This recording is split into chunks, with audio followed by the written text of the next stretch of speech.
不过呢，现在大家要看的是到底川普，因为呢，我们也不太懂川普。川普在打这个关税战的时候，常常让看起来觉得他好像要了，他又缩手了；看起来他好像没出手，他出手了。来，4月现在呢讲了，说一定会对各国开征对等关税，而且强调我们一定会赢，不管他们怎么样，我们一定赢。现在呢，他的关税一祭出之后，直接受到影响的，其实很多是美国的企业，好，比如说 Walmart 呢，他现在竟然要求中国的供应商，你是不是减价啊？我这成本提高，你是不是减价？毕竟我这边关税提高嘛。好，可是这一件事情，马上大陆商务部出来讲话了，说要我们做亏本生意，扰乱正常的市场秩序。哎呦，这个就有违商业合约之嫌哦。如果你要这样的话，那等待你的不是只是找你来谈一谈而已，后续可能会有更多了。毕竟现在对于川普的关税，面对的不是只有中方而已，还包括了加拿大。好，加拿大的这个省长呢，他就直接讲了，说石油生产国我们现在要摆脱对你们的依赖，所以我们要找其他的客户买我们的东西。你不要没关系，我们就不要卖给你你不要跟我们讲什么关税之类的东西。另外，新任的这个总理原因是因为人家是央行行长这里出身的，所以呢，财经方面他算得很清楚。川普敬他是绅士，他说如果要跟川普见面也可以，但是要先决条件就是我们的主权受到尊重，你至少得尊重我，不能叫我第51个省的省长吧。另一个部分呢，则是大家开始讲了，如果线下就是这个情况的话，我们是不是应该也要改善跟中方的贸易关系？对于跟美国之间来做一个缓和还有平衡。而目前呢，中国对加拿大的农渔产品征关税这个部分，其实呢对于他们是有影响的。好，比如说呢，他们的必须省的这个海鲜，因为呢里面有很多的象拔蚌它其实象拔蚌它基本上呢有90%是销往中国的啦。所以呢，现在如果说真的是对它争取关税的话，因为它美国市场已经受到影响了，所以中方市场不能再受影响。也是因为这样，所以他们才会讲说为什么要跟中方这边来进行合作。但是美国并没有对于加拿大是他的盟友就缩手了。Rubio 甚至还讲说呢，他们不会讨论兼并加拿大，而不会讨论这件事情。但是呢，在加拿大内部来说，确实就是对反美已经有一种情绪性的字眼产生了。比如说呢，大家就开始讲不要买美国农产品，不要买到什么程度，不要买到有超市说真的都没有人买，我们是不是偷改标啊？毕竟我们滞销了这些东西也是赔钱必须要求生但是呢，美国的商务部长卢特尼克他就直接的讲说，其实我们不开心的是什么？就是你为什么不像乌克兰一样说谢谢就好了？其实你只要说一声谢谢，我们也许就可以接受了。那对于川普来说，是不是真的所有的事情都是用一种 emotional， 就是我的感觉好，那就可以呢？因为他也没有打算放过加拿大目前虽然那个50%的钢铝税他已经没有在讲了，可是他要什么？他要对加拿大的旅客，如果你来我这边要留1个月以上的话，你就必须要按指纹。以前不用的，现在要。以前呢，他们把加拿大人视为特殊朋友，现在说你跟其他人都一样，你也没什么不一样这一切就会产生微妙的化学变化了。欧盟这边呢，你来我就会来，所以报复川普的25%的关税，3月12号要正式2阶段来实施。打蛇打7寸什么意思？他现在呢，这些贸易报复都集中在政治敏感区，比如说你的选民，共和党的选民喜欢什么哈雷机车那个就是我知道目标群众会投川普的那些人让他投。还有什么？还有包括了波本威士忌，这个呢，其实每一次都会被拿出来，在川普的关税战当中都会被拿出来当做祭旗。你收我多少，我就会向你收多少。川普呢，也同样以牙还牙。欧盟如果跟我收2%或200%，我们绝对会把它给要回来。彼此之间都没有人在让的。同时呢，即便是英国，刚刚讲是欧盟英国已经脱欧了嘛，英国现在呢，他也说抢走了美国的钱，抢的是制药工业的钱，这一些呢也要给他要回来。那英国呢，对于美国来说，没有立即的报复。只说了一声失望，可是强调所有的东西都在桌上，看起来好像他还比较是有情有义一点点但问题是呢，他内部也有一些问题，所以要回过头来请教一下亮哥了，您怎么样来看？川普呢，就是说这个贸易战一定会打，而且所有人一视同仁，不分你我他，我们一定会赢。川普其实打到现在啊，这个加拿大、墨西哥、中国大陆，然后欧盟也即将开始嘛。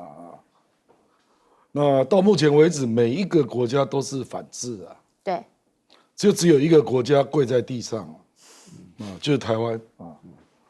日本也是，日本还不一定，不吭声。不，因为他接下来如果对日本那个稻米，对，日本不一定会接受哦。不会。对，我不认为哦。我们是已经有2个了。那韩国如果他针对牛肉，韩国人也不一定会接受哦，因为这2个都是他们很在意，他们非常在意的项目。非常在意的东西。我现在给我的感觉就是台湾好像什么都无所谓，连台积电也可以接受。那也是我们很在意的东西。那我就觉得，不，这个意味着什么？为什么大家好像没有那么怕美国了？为什么跟2018年不一样？我认为是美国经济现在就处于一个不好的状态。我用3高来形容它啦。3高。高通膨，高债务啦，高 OK 高国债，然后高股价。我跟你讲，这3个因素都是很不利的。股价是过高，所以你只要稍微有风吹草动，美国内部股市就开始乒乒乓乓，所以你才会看到它跟加拿大跟墨西哥好像那个9品芝麻官的方唐镜这样，一下进来，一下出去，对，一下进来，一下出去。我睡一觉就马上不见了。对，为什么会这样？因为他发现他打到的都是美国公司啊，表示他根本没有精算。可是你去看啊，加拿大他算得很准，我就打共和党的州，所以他就进牛仔裤。对，他把牛仔裤加税啊，那欧盟也是啊，中国大陆也是啊，所以我并不看好川普的贸易战能打多久了。我认为他4月2号开始搞那个对等关税，大家就撑嘛，我看你可以撑到多久？搞不好自己股市就崩盘了。所以我跟你讲，你不要高估它了，因为美国现在的经济状况真的非常不好。你打对等关税，摆明了美国就是物价会上涨嘛。对。那你物价上涨，联准会就更不可能降息嘛。是。那你就去撑啊，你就看谁能够撑得更久啊。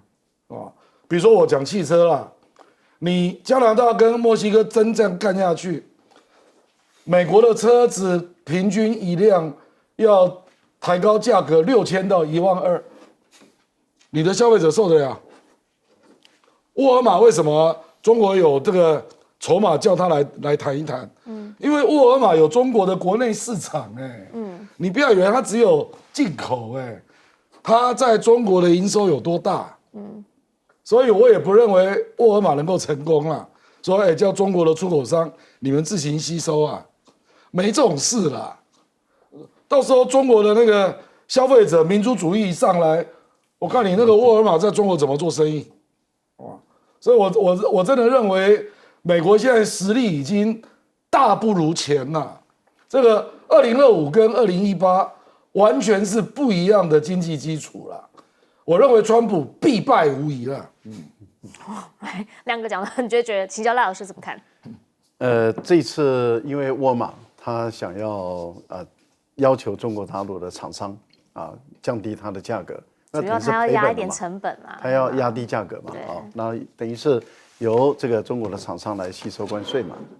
那当然，大陆的厂商马上跟他们的就跟大陆政府反映，商务部就立刻约谈了。这约谈很有效，因为等于是政府出面了。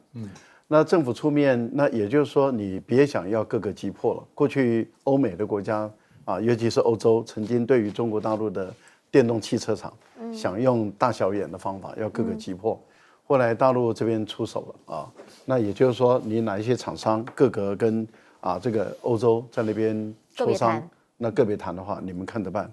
我觉得现在的情况是大陆出手了，就是要保护整个中国大陆的企业了。沃尔玛如果执迷不悟，硬要这样干的话，那也就是说还有个别的厂商他想各个击破，找个别厂商的话，个别厂商就要跟大陆反映，因为大陆有通过一个法律，你厂商收到歧视性的法律的规定的时候，有义务这不是权利这是义务，你要跟大陆回报。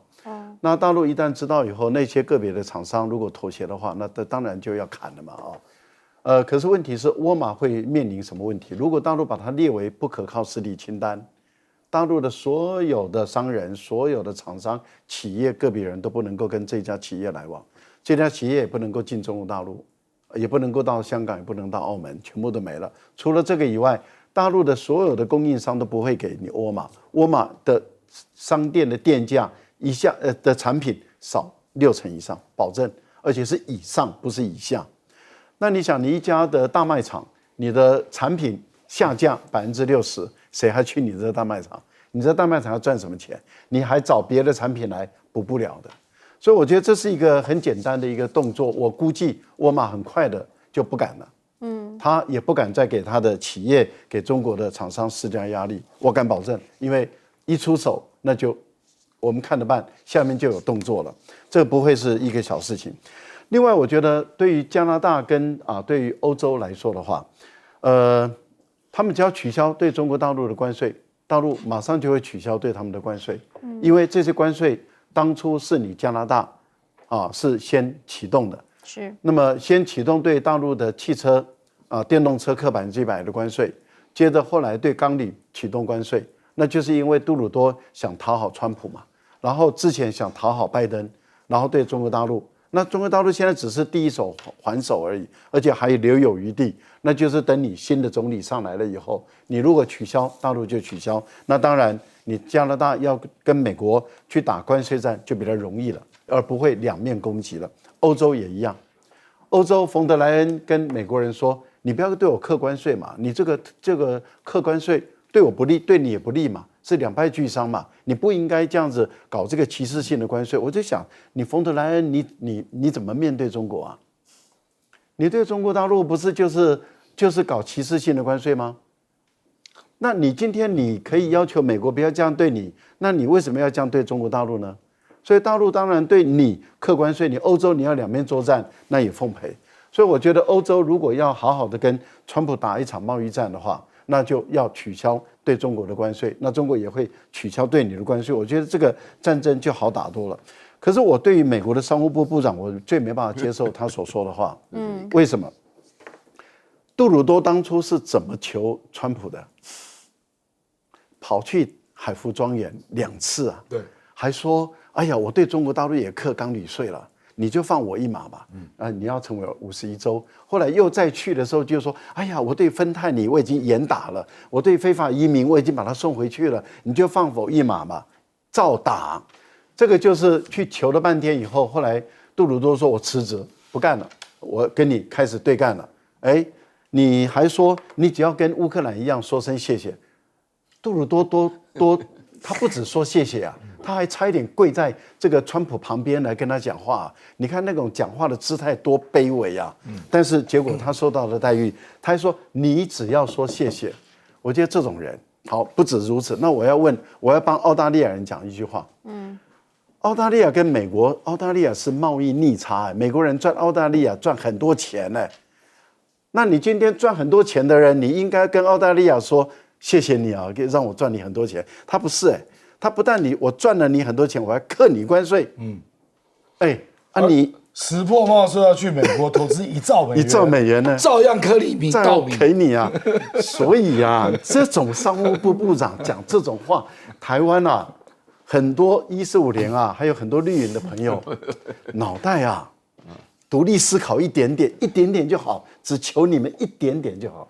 来，请教岳老师。这个。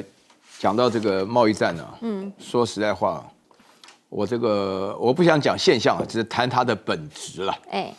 因为刚刚亮哥跟赖老师都已经强调了这个根本都无效的哈。我讲到它这个本质上有3点呢。首先第一个，我一直在不断的在讲川普是一个又笨又坏的人，他一点经济学都不懂。他真的是这样子。为什么呢？他周遭的人都被他训练。其实我最近读了一篇文章其实也是蛮有名，张锡国写的，就是美国正在进行文化大革命文化大革命的特征就是说，川普周遭没有讲实话的人。啊，没有讲实话。因为川普现在这个贸易战啊，就是说大家要了解。美国对所有的人来讲的话呢，美国都是在赚钱的。你知道，一提到美国的各方面所引发的好处现在川普把所有跟美国之间的得罪，我觉得最好笑就是爱尔兰说爱尔兰偷他的制药业，哇塞，这他妈简直是荒唐到极点的。爱尔兰原来他们跑到美国去有多少人对不对？爱尔兰饿死了多少人对不对？他们这个历史都连在一起的嘛，这是第一点，就是他的周遭完全没有人讲实话。第二个，美国现在在玩的事情是孤立主义美国会让所有的除了美国以外全形成一个大联盟所以我觉得刚刚老师讲的很对大家会发觉说，你只要跟中国一起好起来的话，就解决美国。现在全世界的话，天下苦美久矣要解决美国这个大问题因为在川普这边的话，他出现的这个策略当中对人家乱来就是说日本人保护他的稻米700%，他要讲我们也要700%，根本就不考虑你们的细节，他自己制造出一个孤立主义。那这些盟邦，除非你完全不想要这些盟邦这不想，因为这些盟邦表现的话呢，还非常想尽办法，还顺你的意思来做，这个结果后来出现这个结果就完全不一样。另外，我要强调，你搞这个关税的目的是什么据川普自己讲是说我们弄了很多的关税的话呢，让美国赚了很多钱的话呢，我们的制造业都回来那这个，对，我跟大家强调一下那个台积电跑到去美国投资，这是非常好笑的。因为为什么呢？因为我们前一阵我们学校现在刚开完了杜鹃花节介绍，号称台积电有史以来最高的薪水，年薪220万。我那天跟这个李永平在一起的话呢，他对美国比较熟一点。川普讲说，台积电会在美国制造出25000个高薪工作 （high pay job） 的话呢，40万美金都不算高配。所以说这里面讲的话，我一算的话呢，40万美金是1300多万跟220万差多少倍差多少倍？那这个就里面说明了一切。美国本身的制造成本非常高，然后它的那个产业都外移。你比如说沃尔玛是一个很好的例子对不对？沃尔玛生产东西的话呢，他就看准你美国不能生产，我觉得你叫人家降价没有道理。为什么？讲这个买卖之间讲的就是一个公平交易，是一个供需平衡的问题。所以你现在产生这种结果的话，我觉得美国的贸易战不但是会必败会改变世界的格局，美国会变成一个非常孤立的国家。就在川普的这种执政下，这还不到2个月就已经成这个结果，哇！4年后我跟你讲，这不得了我们现在做好准备这个美国真的不能信赖了。好，不过呢，这个乌克兰人想问的是，当时呢，这个川普他的讲法是上来之后就要解决俄乌战，现在他到底要怎么样的解决呢？因为目前眼下看的就是乌克兰必须就是照着他的脚本走。好，可是呢，俄军他们现在的做法就是，不管你要解决不解决，反正我持续打，猛力打。现在呢，收复了库斯克86%的领土，而且呢，他还到当地视察，然后说要解放库斯克。库斯克是什么？是你要知道如果说那个时候他想说拿这边来跟他换其他的地方，那如果现在呢，当普京都已经到了前线之后，当然除了提振士气之外，也有一些蛮重要的象征意义。原因是因为苏贾这个地方本来是基辅所占领的，现在呢被人家拿回来了，直接在中心拉开了俄罗斯的军旗跟国旗。所以呢，如果说你原本的这些优势渐渐的被吃掉的话，战场上面所有做的事情，为的就是事后的谈判。谈判上面你得要看，如果战场没打到一个程度，人家愿意跟你谈吗？乌克兰现在说我愿意谈了，我愿意按照美国的讲法停火30天，但是大家都在说啦，这个可能性趋近于0，甚至还有人不看好，说可能只能持续30分钟。好，最主要原因就是你要看俄罗斯要或不要现在他们直接讲法就是，你俄罗斯跟我谈什么谈？你连谈判的筹码都没有了。据知情人士的透露说，现在呢，俄罗斯这边除了原本的这些讲法要求很广泛，先前一样就不加入北约啦，不能有这个北约军然后我们这一些已经宣布的赫尔松或是顿内茨克、吞没要归我们之外，可能还会有其他的加码吗？好，不知道。最主要原因就是现在美国感觉是真的跟乌克兰拉出一些距离了。比如说呢，34国的军事首长都齐聚要力挺乌克兰的时候，怎么没有看到美国的军事首长呢？就美国没到，然后呢，马克龙就讲说，我们现在要为欧洲、要为乌克兰全力以赴。所以你看到了波兰呢，为了说让他们还是有心链，还是有这个相关的情资啊，或者是这些网络可以让他们在前线打仗有眼睛，再帮他买了5000个心链一起来对抗。当然啦，波兰是因为旁边就是乌克兰嘛，比较近，它也算是类前线了啦。但德国呢？德国现在25%的新兵说不到6个月他们就报退了。如果现在美国因为有一个讲法是他们有可能会在2025开始考虑退出欧洲防务，要是真的的话，会不会让他们的这一些预算规模上面都再次的吃紧呢？所以他们也开始在思考要如何来扭转这样的一个情势。由此同时，其实俄罗斯呢还要做什么事情？你记得吗？那个时候普京是不是跑去跟美国讲说，也许我可以来帮忙撮合一下伊朗等等的问题？结果现在看到的是中俄伊星期五的时候要在北京进行会谈，谈的就是伊朗的核问题，由中方作为东道主来主持这一次的会议。同时呢，你也看到了中俄伊他们在中东举行了联合海军演习。那这件事情当然就会让美国很在意、很紧张，原因是因为这里呢就是霍尔姆兹海峡嘛，原油会经过这里嘛，所以他们就想说到底要做什么。川普先前不是还讲吗？说他要极致的压制伊朗。伊朗直接呛你了，说我不谈判了，你要怎样你就怎样，反正你开心怎样随便你啦。原因是因为他现在呢，看起来就是跟中方跟俄罗斯站在一块儿，所以星期五谈的时候呢，大家就说中国有可能作为中东调停者2.0，在这一次的谈判当中起到什么样的作用，最后会是一个什么样的结局？因为想想。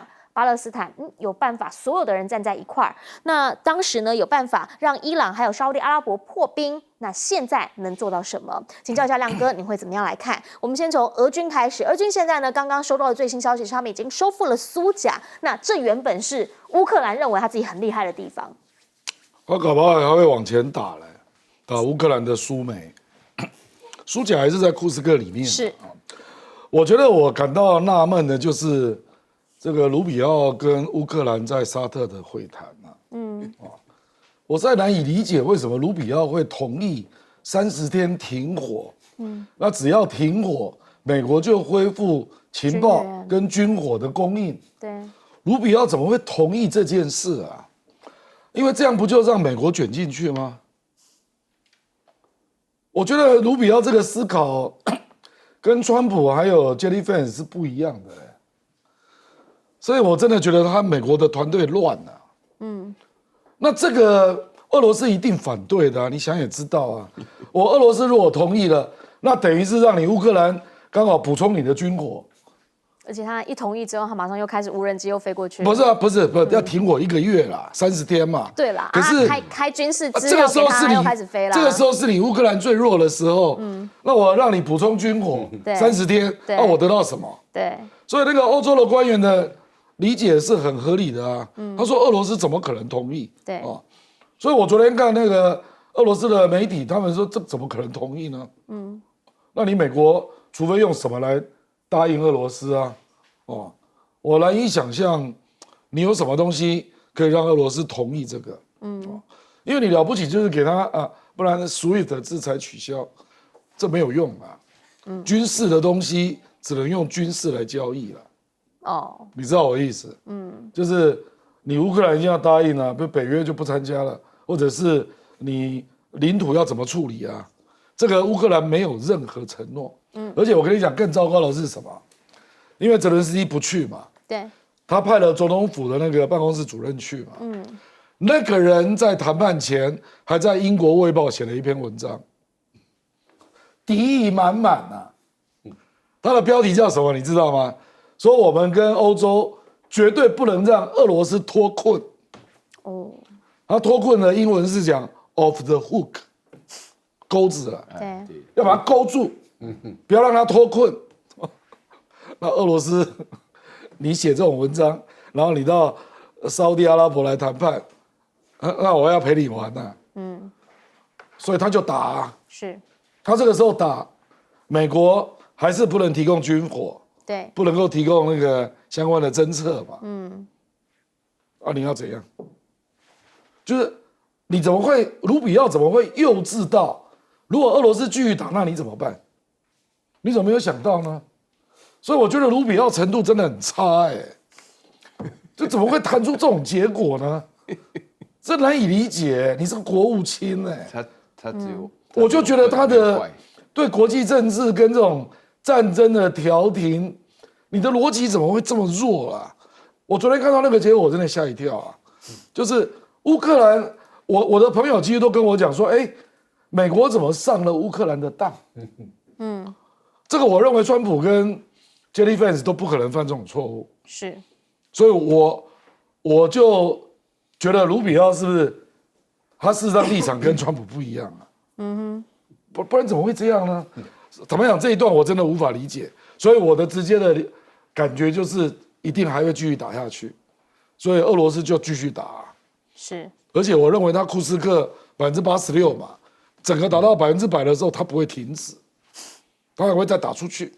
回过头再打啊！本来那个地方呢，就离基辅非常的近了。那如果是这样的话，那是不是会让战局更加的凶危？好，我们先进广告，等等回来继续来说。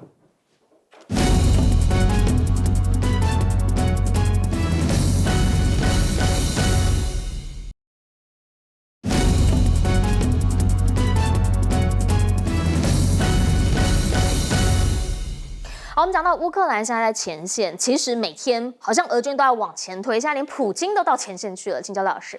这次普丁是特别到库尔斯克特别去的，为什么？因为是在于美国跟乌克兰谈好了，谈好了以后说这个球现在丢给普丁了，说这个乌克兰也同意陆海空全面性的休战30天美国要到他要的了，因为矿场已经封上去了，所以美国已经拿到他要的矿产，但是份额有多少不说了。之前是5000亿嘛，对，后来是川普要了1兆嘛，那现在到底有没有再加码？我们估计应该是会加码。OK， 那不管如何他不说，我们也不知道。好，那接着就问了，就是说那你这个30天的停战协议，说现在由俄罗斯来决定了。所以这一位中东的特使，美国的特使现在已经往这个莫斯科在飞了，飞机已经在空中准备要降落了。俄罗斯的发言人普丁的发言人今天刚刚说，这飞机已经快到了，那也就是说他们要开始进入谈判。可是，在谈判的前，普丁突然间到了库尔斯克，着军装，这代表什么？谈可以谈呢，照打，边谈边打，就是谈可以谈，但是照打。那怎么样的照打？现在打得正顺手因为苏贾拿下来，苏贾是苏军在俄罗斯库尔斯克境内唯一的城市了，他守住的最后一个城市，而且有防御工事。这个防御工事很明显的整个都被击破了，因为国旗已经插上去了。对。然后俄罗斯已经正式宣布苏贾整个城市都打下来了。是。打下来，那很明显的，乌克兰的总司令也已经说了，他们已经不排除留在库尔斯克的乌军可以撤退，他叫转进了。但一般来讲就是被打败的那一方都会用转进。那转进在我们军事术语来讲就是撤退的意思啦。因为胜的这一方他就是转进那么败的这一方也叫转进，那但是败的这一方叫撤退，因为撤退不好听嘛。我们国民党的军队当初也是从南京撤退嘛，转进到台湾来嘛，这个就是一种撤退败退的意思。问题是在于普丁有没有要让他撤退？估计应该没有，因为他两边其实夹起来他就没了。对，看起来普丁的意思是要把它切断，把他的有生战力都把它歼灭。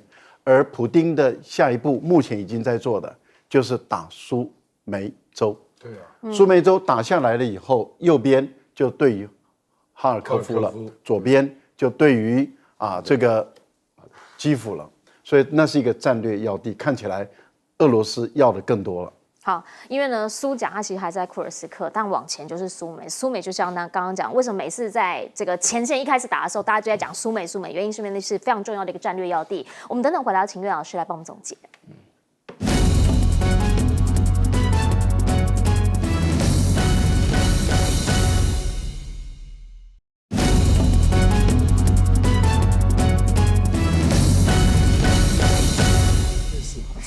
好，最后请岳老师来帮我们总结。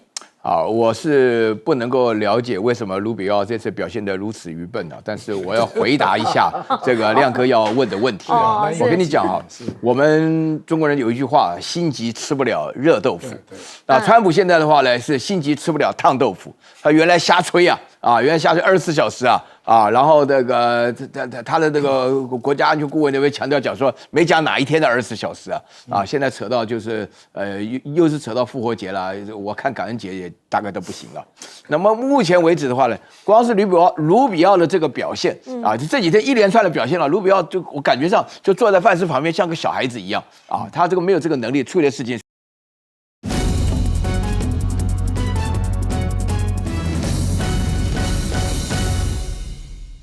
大家午安，我陈燕莹，欢迎来到新闻大白话。接下来这1小时国内外大小事，要用您听懂的话说给您听。现在介绍这1小时来宾，首先介绍是耶鲁政治学博士郭正亮，大家平安，以及国际政治专家赖岳谦老师。主持人好，观众朋友大家好。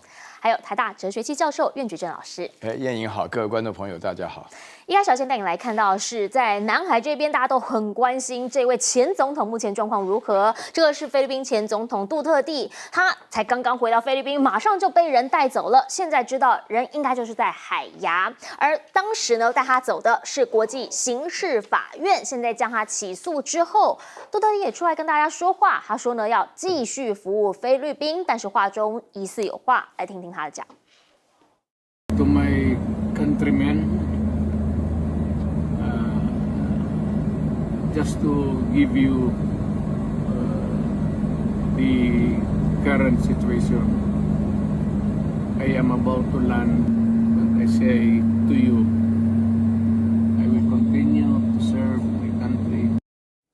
他说他会继续服务国家，好，但是问题是他的支持者是在海牙呼吁把他给送回去。来看看这个画面，那个时候呢，他到了海牙的时候是晚上的7点34分，结果呢，你看旁边两边有没有看到站着满满的都是人，拿着菲律宾的国旗，说要把他给送回去。而其实呢，您必须理解的是，杜特地他目前女儿呢还是菲律宾的副总统，而他在南部这边，特别是在缅南老岛这里呢，还是有非常高的支持率，所以呢，他的支持者现在呢也开始在缅南这边进行了烛光晚会，然后呢要帮他守夜。大家呢说，他一上飞机之后就开始按喇叭表明支持，希望呢能够支持杜特地。其实呢，杜特地这一路走来，他特别是呢，当时因为他离开的时候是从缅南离开的嘛，那个时候据说在机场这里还有军警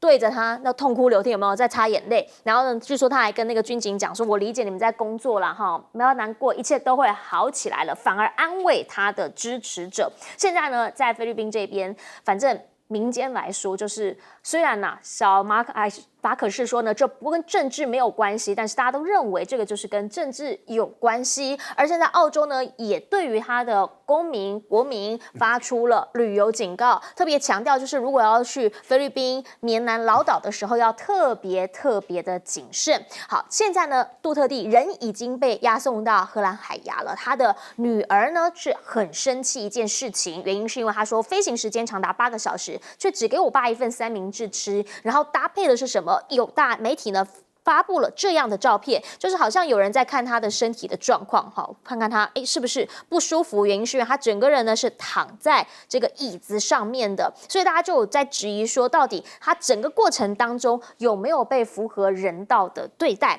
而另一件事呢，则是国际间到底怎么样看这件事情？中方现在是警告国际刑事法院，说事件呢不要泛政治化，应该要依循补充性原则，要慎重的来行使。好，毕竟这件事情其实也会影响到菲律宾内部的政局。至于菲律宾现在呢，他们在外部上面持续的好像还是跟美国站得近一些，原因是因为呢，他们现在邀了6国驻军，强化南海军事联盟，加上他们就7个国家了，7国联合对峙的是谁？是中方。这样子的一个说法呢，就是他们现在跟加拿大也签了一个访问部队的协议，再加上先前跟什么美国、日本、澳洲等，所以呢，中方的认为就是你们牵扯了更多的域外势力进到南海里头，所以他们在外交的层面上面已经多次提出警告，必须要维持南海的和平稳定，还有符合中国跟东协国家的共同利益。那这一战会不会有一点箭在弦上？大家就担心会有任何的擦枪走火。原因是因为最新菲律宾的一个出招。算奇招啦，他们找了81名的海洋天使。好，这些海洋天使在做什么？就是他们会在菲律宾的舰船上面，然后呢，对中国的海警船无线电喊话。那这样子的一个过程当中呢，大家就想看看这一些看起来很柔弱啊、很漂亮这一些女生，她们是不是想争取国际间的同情还有支持呢？有大陆的博主直接讲了，他们很多人看起来就是。比如不是特别的高啊，所以他们是不是透过这样的方式，在国际间要上演一场戏？但不管后续这边军事上面，或者是在海上的海警上面会如何的作为，回过头亮哥在杜特地来讲，大家说这个算是一场真的是政治大戏，而且是国际政治大戏。人已经到了荷兰海牙，但即便那样，他都强调他会为菲律宾服务。杜特地的现任民调平均80到87。对。是菲律宾这40年来卸任总统民调最高的啊，排名第2是拉莫斯，60到65，你看差多远？而且对于他的反毒的政策，中下阶层强力支持，一直到卸任都是这样。那当然反毒政策执行的过程，因为他允许警方开枪嘛，而且还允许警方找代理人，也可以开枪。所以大概至少因为这样死了6000多人啊，当然有一些人说死了1万多人啊，可是问题是老百姓是支持的，因为我印象很深啊，那个时候我还特别在关心菲律宾马尼拉，它有97个，就是97%的社区啦，通通都在卖毒品。你想想这种地方怎么活啊？不只是民众啊，连做生意都没有办法。而且还有一些毒瘾的人直接上公车去杀人啊，劫持，事件层出不穷。所以没有错啦，他用的手法是非常的简单粗暴了啊。可是就是因为这样，所以菲律宾才能够开始做基层建设，然后做经济的发展，这个是事实啊。不然怎么可能现任民调那么高？因为菲律宾总统只能当6年1任嘛，不能连任啊。那这个案子是这样啦，就是有美国支持的 NGO 去提告，2016年就提告了啦。对。那2019杜特地火大，就退出了国际刑事法院。是。可是对不起哦，小马可仕也没有回去，没有加入。可是小马可仕上台之后就配合调查，他虽然不是国际刑事法院的成员，可是他配合调查，所以他们就拿到了警方的资料嘛。所以就是用这个警方的资料下逮捕令，所以这个背后的力量，事实上就是美国支持的 NGO， 搞不好又是 USAID 啊，然后也因为协助搜证，所以现在把它弄到荷兰海牙法庭啊。可是你要用反人类罪来起诉，我认为不会过啦，因为又不是战争，也不是屠杀。是反毒过程中，那可能是做了不当的行为啦，就是把逃跑的人打死，或者是有抗拒的人打死，就是这样的一个情况啊。我认为这个如果国际法庭判他有罪，我实在难以想象，因为他用的罪名是反人类罪哦，这个我认为如果真的这样定验，那就是政治事件了，那当然我们也不排除啊。因为他本来人在香港，他不一定要回来。他是回去，他也知道回去被抓了。对，而且他也公开讲，对啊，我接受审判。对啊，那因为菲律宾下一次的选举是2028年，我觉得这个会让他的女儿莎拉杜特地找到一个造势的理由啦。可是时间还蛮久的，就是到2028啊，所以坦白讲，这个有利有弊啦。因为你要撑2年啊。撑2年啊！可是我觉得支持或同情那个杜特地家族的人会非常多。现在因为表态要参选总统了，大概我看到是有4个人嘛。那莎拉的民调是29，那其他都非常低啦。所以这个总统选战事实上根本就还没开始啊。那可能会因为这个事件，让萨拉杜特地的民调一下就拉到非常高。我觉得这可能性存在了。可是，李九安有一个收尾吧，总不可能搞2年吧？而且这个过程中，我认为他跟小马可仕的支持者之间一定会有冲撞，可能会有一些，甚至包括肢体冲突的部分那就会很难讲。不过这个是菲律宾的优良传统就是历来有很多都不是合法选举选上的，都是政变或者是被赶下来的。但你想要请教一下赖老师，因为其实民间的情绪也是蛮高潮迭起的，所以呢，在这件事情上面才会看到，你比如说像澳洲他们也发了一些旅游警示等等的。大家比较担心的是，他们有没有可能在未来会引发更纷乱的局面？那可是他们持续的在对中，持续的在抗中。我觉得菲律宾内部发生动乱、发生分裂，或者发生更大的南北的冲突跟矛盾的可能性很高。对，例如说菲律宾的这个西南部有个苏禄岛，它还是有苏禄军在，他们也是主张要独立的。那棉兰老岛这些部分里面，他们基本上都是支持杜特地的。而且事实上，在杜特地的执政这6年内的时候这个基础建设做得很大。当时所推出来的大建特建基础建设，事实上就是从南方要一直盖到北方，要连接，让南方的这些农业的产品能够透过北方的港口能够送出去。所以南方的这些民众，他是知道杜特地为他们家乡做了很多的好事。所以他们基本上来讲是很支持杜特地的。你看，他的女儿也担任过棉兰老岛的市长然后他的女儿当副总统的时候，他的儿子去接了。所以他整个家族对于这个地区的影响力很大。对于绝大部分的菲律宾人，他们都清楚的知道，在杜特地没上来之前，他们的毒品已经泛滥到非常严重的地步了。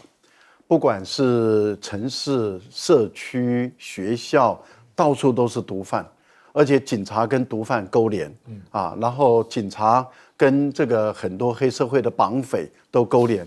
我们台湾还记不记得广大型渔船号？对，那个时候警察本身也就是海盗，然后我们台湾有很多的民众或是很多的商人在菲律宾被绑架，那时候我们的渔船被扣在这个菲律宾多到不行，很多，然后都要去赎回，所以他们的海警就是本身就是一个海盗，就是专门抓我们台湾的渔船，然后去勒索、赎回等等，然后我们的渔船不愿意的时候就被打死，这种都是发生在菲律宾的上面。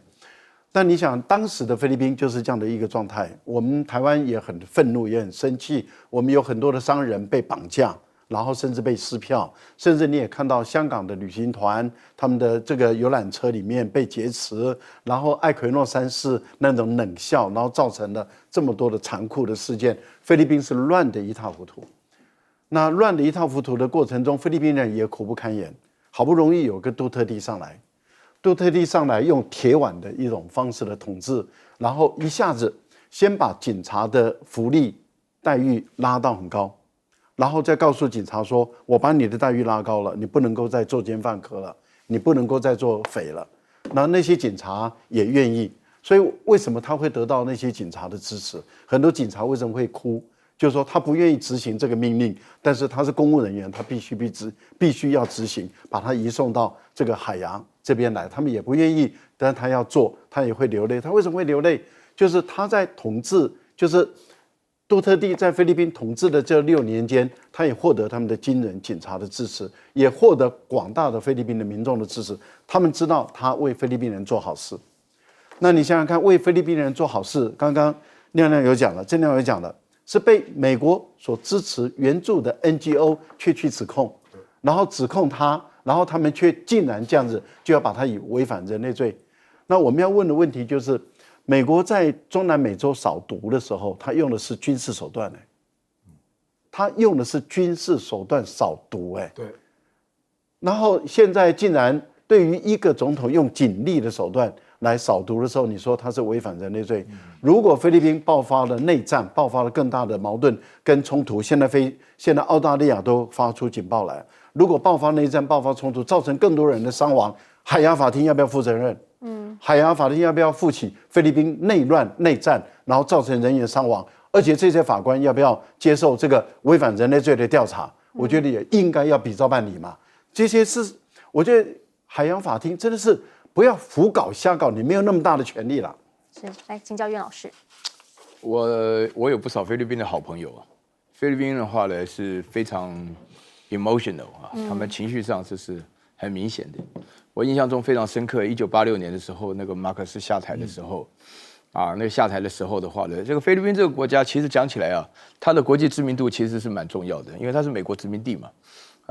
你跟菲律宾仔细相处的话呢，菲律宾人他们讲话、动作、想法非常像美国。我到了那个马尼拉去好几次啊，然后他们那个商场里头就带枪的啊，这个确实是。